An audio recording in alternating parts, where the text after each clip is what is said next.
వేదికను అలంకరించిన NDA Aluru assembly అభ్యర్థి విద్యావంతుడు గౌరవనీయులు వీరభద్రగౌడ్ గారికి, అదేవిధంగా కర్నూలు ఎన్డీఏ ఎంపీ అభ్యర్థి పంచలింగాల నాగరాజు గారికి, అదేవిధంగా నా పక్కన పురువృద్ధుడు ఆసీనైనటువంటి గౌడ గారికి, అదేవిధంగా ఆలూరు తాలూకా జనసేన అభ్యర్థి ఎంకప్ప గారికి, నా ముందున్న ఆత్మీయ బంధువులందరికీ, నా ఎన్నుకున్న వారందరికీ కూడా హృదయపూర్వక కృతజ్ఞతలు తెలియజేసుకుంటున్నాను.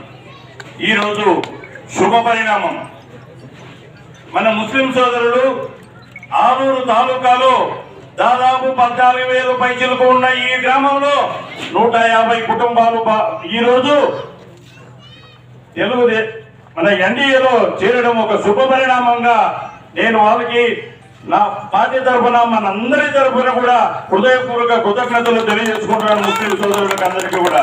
సోదరులారా, భారతదేశంలో రేపు వచ్చేది 2024లో సెంట్రల్ లో భారతీయ జనతా పార్టీ 400 సీట్లు మెజార్టీతో ఖచ్చితంగా గెలవబోతుంది. 3వ తూరి మన ప్రియతమ నాయకుడు నరేంద్ర మోదీజీ గారు ప్రధానమంత్రి అవుతారు. అందుకోసమే మన కర్నూలు జిల్లా నుంచి మన సహోదరుడు పంచలింగాల నాగరాజు గారిని పశ్చిమ మండలాలైన మనము గరువు కాటకాలతో అల్లాడిపోతున్న ఈ ఆలూరు అసెంబ్లీ నియోజకవర్గం నుంచి మన వాణిని, మన బోలిని ఖచ్చితంగా పార్లమెంట్ లో వినిపిస్తాడు. ఖచ్చితంగా మనము వేదావతి ప్రాజెక్టుల గురించి నా సహోదరుడు ఖచ్చితంగా పార్లమెంట్ లో చేస్తాడు. మనం ఒక నెలకి మన ఇండియాలో దాదాపు 2 లక్షల రూపాయలు జిఎస్టీ ట్యాక్స్ వస్తుంది. కాబట్టి మన నాగరాజు గారు మన ఆలూరు అసెంబ్లీని గురించి, మన కర్నూలు గురించి సవివరంగా పార్లమెంట్ లో తెలియజేసి మనకి వేదావతి ప్రాజెక్టు నిర్మాణం చేయడానికి సహకరిస్తాడని మీ అందరి ముందు నేను ఆయన సవినయంగా వేడుకుంటాను.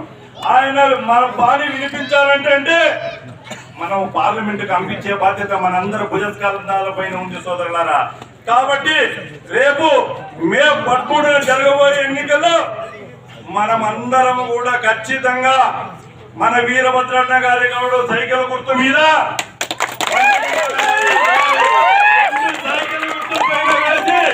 మన కర్నూలు జిల్లా ఎంపీ అభ్యర్థిని, మన ఆలూరు అసెంబ్లీ అభ్యర్థిని వీరభద్ర గౌడ్ గారిని అఖండ మెజార్టీతో గెలిపించవలసిందిగా కోరుతున్నాను.